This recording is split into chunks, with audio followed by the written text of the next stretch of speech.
Welcome back again. Let's put my other glove on.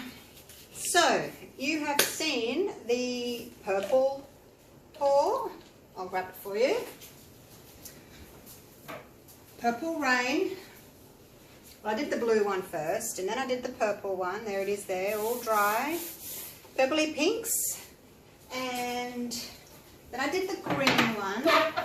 So, what I've done is I did all shades of blue, black and white, all shades of purples, black and white, and all shades of greens and black and white. So I really love this one. The cells turned out so good. I got a bit close with the heat gun here, so got a lot of little colony of cells pop up, but the rest of it is gorgeous. And I love these lime stripes through there. So today, browns with black and white. So browns are a little bit tricky. I find them quite difficult to deal with. They're quite thick. Well, in the global impastos, they're really quite thick. And yeah, they can split. So split and curdle, so they're a bit difficult. So what I've done my 70% glue and 30% water mix, and I've gone 50-50. So 50% paint, 50% pouring medium. But in saying that, most of the browns I've had to do 50 grams of pouring medium, 45 grams of paint, and then I've had to add a little splash of water as well to most of them because they are so thick. Okay, treadmill silicone. Actually, I'll show you the consistency before I put the oil in. I know I've shown you before, but some people have kind of missed the videos, so there we go. Oops, is that focusing? Nope. Come on, focus. See the little mound in the cup there? So just take the stick to the same level as the top of the cup. Don't hold it way up here because then you won't get a mound. Paint will just sort of, oh, you do get a little mound, but not too high, about an inch off the surface, and you get that mound on a mound. So that's what I'm looking for. And I'm going to put 3 drops of silicone in each colour except for the black and the white. That's just it there, treadmill silicone. I buy it from eBay, I just find it easier to shop online. I think it comes from overseas anyway, I don't think it's in Australia.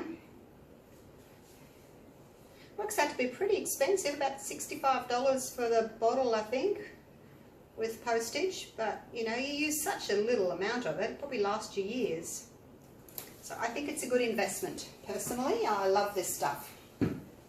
Alright, so give it a good stir in, wipe the sides, stir again.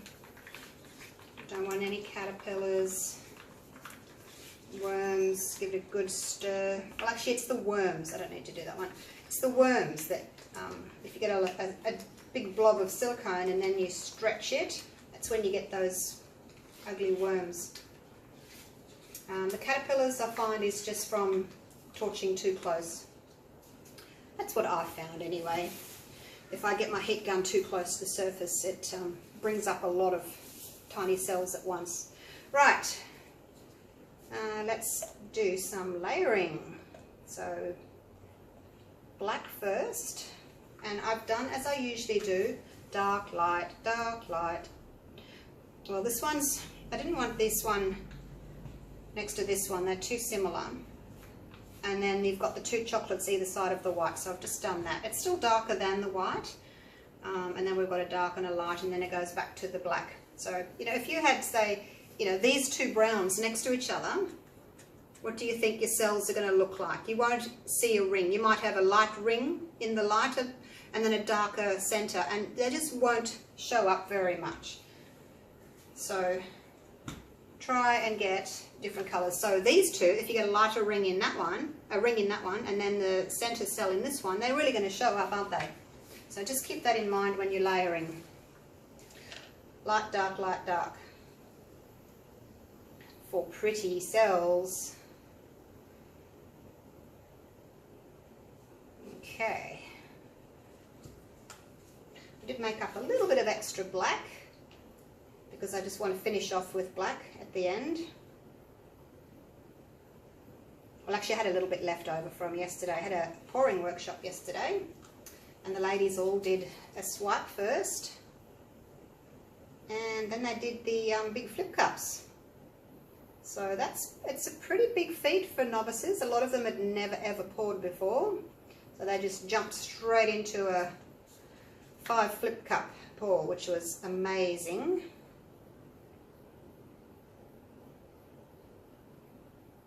Actually, I've got one of them down here underneath my table. I'll show you. Where is it? Where is it? Where is it? She wanted to do pinks and purples, so that's it there. Isn't it gorgeous? First time, never poured before in her life. And oh, there are all a few down there. Anyway, let's get on with it. What am I up to? I've done that one. Let's do this one. So yeah, they had a great time. A couple of ladies flew in from interstate, which was fantastic. And in a few weeks, when their paintings are nice and dry, I will post them back down to them.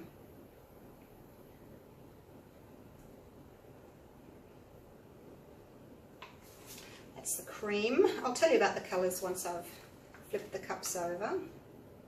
Go black again on top of the cream. Hopefully that'll make some pretty cells.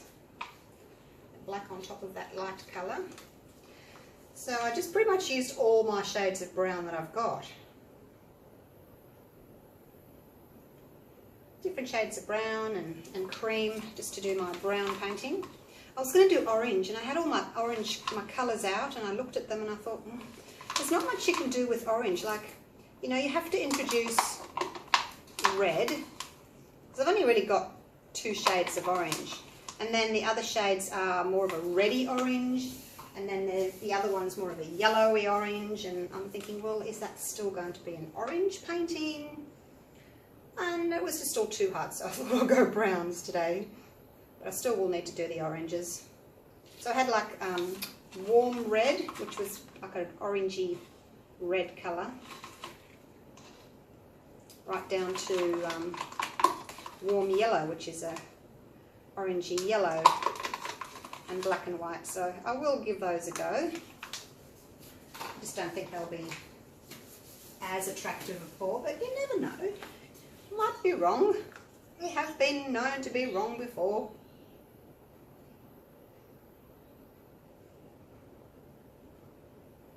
Finish off my white. Had a little bit of extra white left over as well from yesterday, so I've just popped that in as well to have 2 nice thick white layers against the browns. Hopefully the browns will end up with some white rings around them. All depends on which are transparent and which are semi-transparent. I know the only opaques are my black and white today. All the others, pretty much all the others in Global, are either semi-transparent or transparent. There's not much of a difference in the pigment ratio in the Global paints. They're not very highly pigmented, as in some of the other brands, where you have a huge difference. You know, your opaque can be 6.5 or something like that, and then your transparent might be 2.4.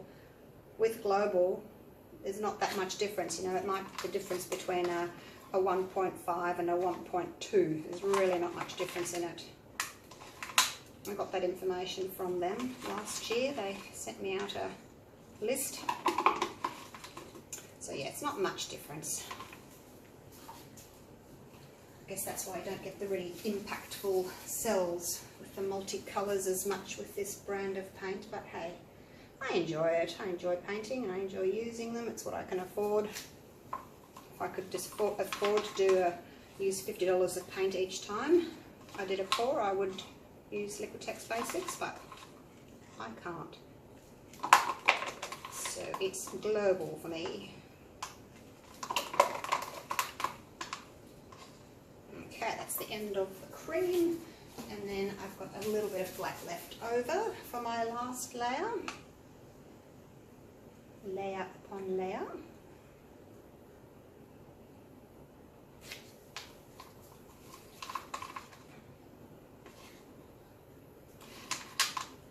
So yeah, as I said, I had the workshop yesterday, Saturday. Today is Sunday. I'm going to do this pour. And, oh, then I've got to go and get the groceries. Life gets in the way of pouring, doesn't it? Who wants to go and do grocery shopping on a Sunday morning, hey? Not me. It's the only chance I get, because I'm going to go back to work tomorrow, Monday, so I'm kind of going to do it today, which is a bit of a pain. Now, I'm going to flip this one over onto the side there, and this one over onto this side, because I want, when I flip them, I want the sides covered. And then there's my middle bar there, so he can go in the middle. Just flatten my little drops down. Oops. He's a bit rocky because he's on that bar in the middle. Okay, so colours. And my containers are getting so grubby. We have black and white. And then from lightest to darkest, eggnog, which is a creamy colour. And this one's called Flesh. It's kind of a light brown, beigey sort of colour. And then there's Raw Sienna. And getting darker, Burnt Sienna. And darkest of them all, Burnt Umber. That's our lovely chocolatey colour. So hopefully they'll all show up. And I've oiled my cups and they've released already, so let's do it. Just a flip over. What's that? Is that hair in there? Let's see what that is. Maybe it's nothing. Oh, it is. It's a hair. It's not one of mine. It's a dark hair. Oh dear. Oh, look at those striations. Aren't they gorgeous? Okay, so I'll let him spread a little bit. And flip. And I worked out if I drag my cup like this, I don't get too much of a messy bit down the bottom. You know those messy bits that I've been getting and I've been complaining about? Yeah. Flip my cup straight over. And then it doesn't drip from... So I think I've been flipping them and then they drip from here down. I can't really see because it's in front of me. You guys could probably see. Like so.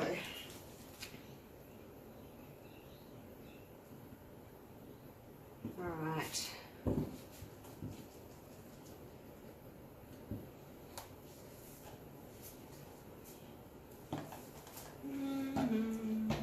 I'm not going to use any more of that leftover paint. I want to just, that might be a problem, that gap, but I will tilt and pop, I'll tilt and hopefully cover that section. I don't want to put any messy paint back in. Rightio, let's, actually let me just, I'm going to cover that a little bit before I torch because I'm going to have to stretch a long way. And I don't want to lose this, so let's just go that way. I don't want to lose this either, so let's just go this way a little bit. Try to fill in that gap. Okay. Well, that's better. It's not too bad. I should be able to move my paint around enough to cover these. Otherwise, I've got a little bit of black left over. I could put it in, but I prefer not to. Right, let's torch.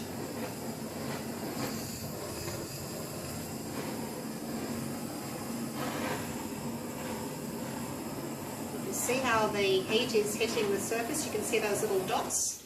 So as soon as that happens, back away because it's reacted. And then just wait. I'm just going to have a look at my little bit of black. I left it like this last night, just with a plastic cup over the top to keep it fresh. So a little bit of black left over from yesterday still. And I'm going to water it down just a touch because if I put thick paint in there, this paint's going to have trouble flowing over it. So I always like to make it a little bit thinner. I don't know yet if I'm going to use that. because just having a bit of black there might look a bit odd. So I won't use it just yet. I'm just going to make it up in case I need it later. So it's leaving a tiny little mound, not as big as the mound that I showed you earlier. So I'll just pop that back over there for later in case I need it. Oh dear, look as if I got a bit close there, didn't it? Alright, I won't torch over there again. Go around here, here, in here.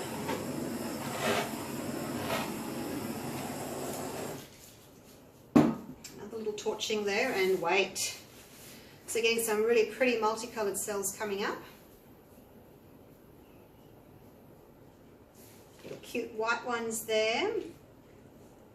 And you can see what I mean about brown on brown. You can still see the different colour cells, but if I had, you know, dark brown on dark brown, you wouldn't see the cells at all. Okay, another little bit torching through here.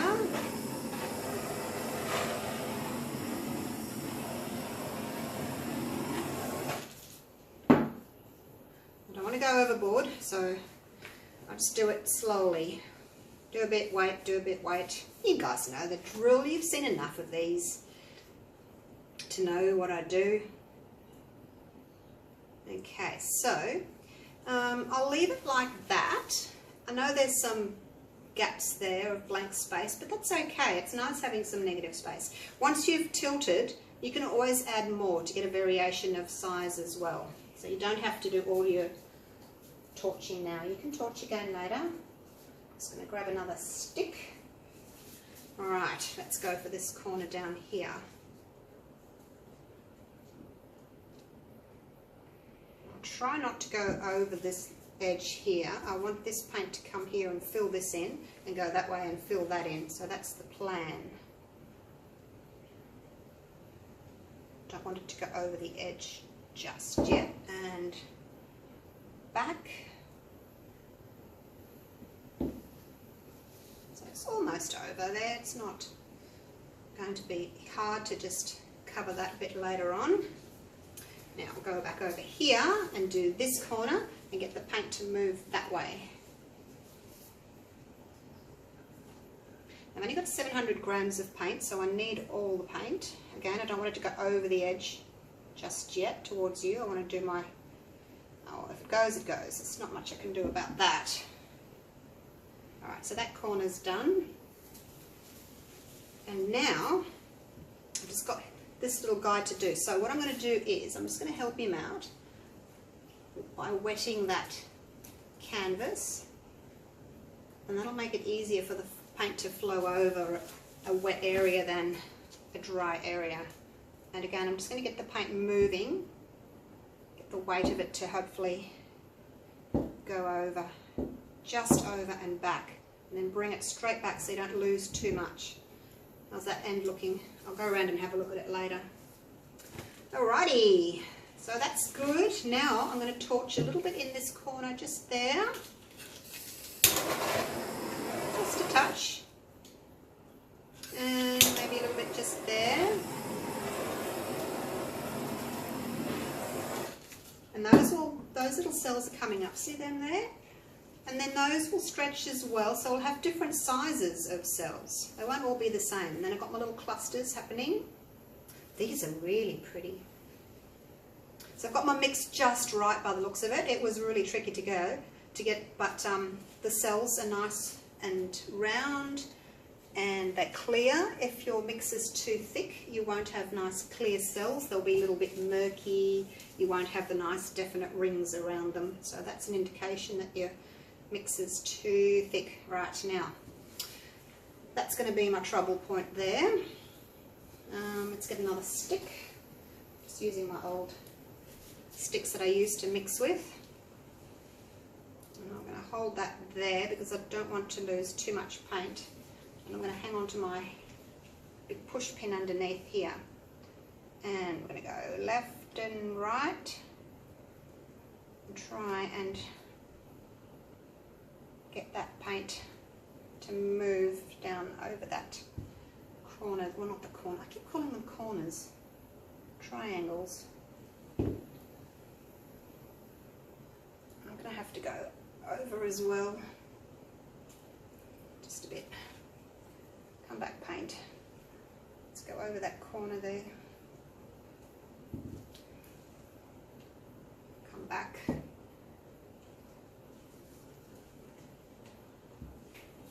Alright. Nearly there, nearly there. Just got that bit and that bit to go. Right, another stick. I don't like holding onto the sticks if they're too icky and sticky down there. Get one that I can actually hold on to. Alright, now off to this corner, my right, your left. And while I'm doing that, I'll just tip over the edge. And done. Okay, come back. Rightio. I think I did it.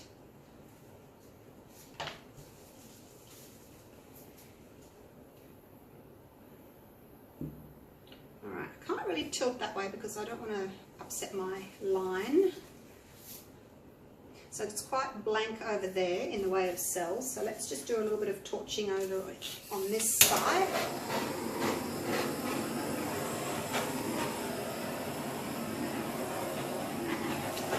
And that will be it. That's enough. Got some background, got some big cells, got some little cells. Now I'll just check my corners.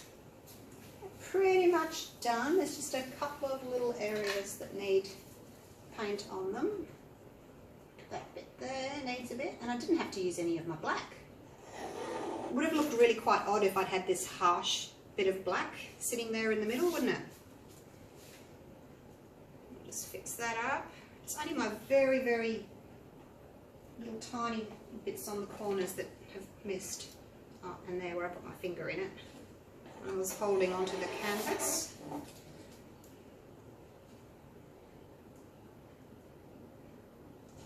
Clean that off. Now I need some dark for this corner because it's got some black on the corner. So let's match that one up with the black. Give that a wipe. Walk around here. Fix that up. I put my finger in it. This one needs a little bit of light-ish, so we'll just do that. That looks okay, doesn't it? Matches. Run that around there. Why is that dripping off? Probably haven't taken my paint back to the centre, that's why it's dripping off. There we go. That'll do.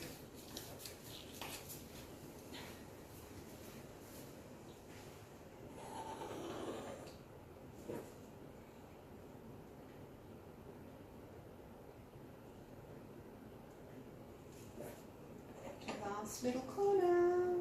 Whoops. Done. Be so careful not to put the actual edge of the stick, the edge of your little tool, into the side of your canvas. I've done that a few times and made a big line across it. Make sure you've got enough underneath, like so. Right, so wipe it again, and then I'll take you in for a close-up.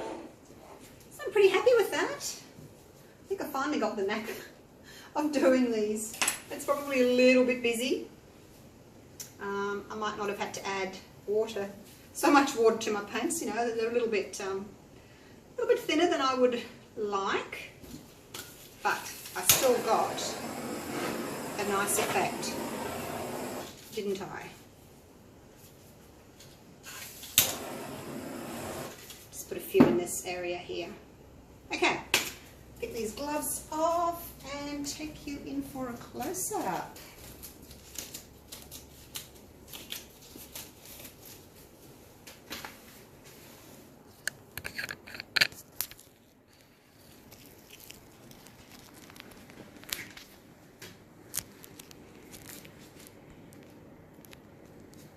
I'm standing, got the light behind me. I can't block the window off, can I? Right, let's see how we go here, showing you from here. So that's quite a bit of background there. Not a lot of cells happening in that, but that's okay. I've got the little ones popping up. And then we've got these bigger ones. You can see all the different colours.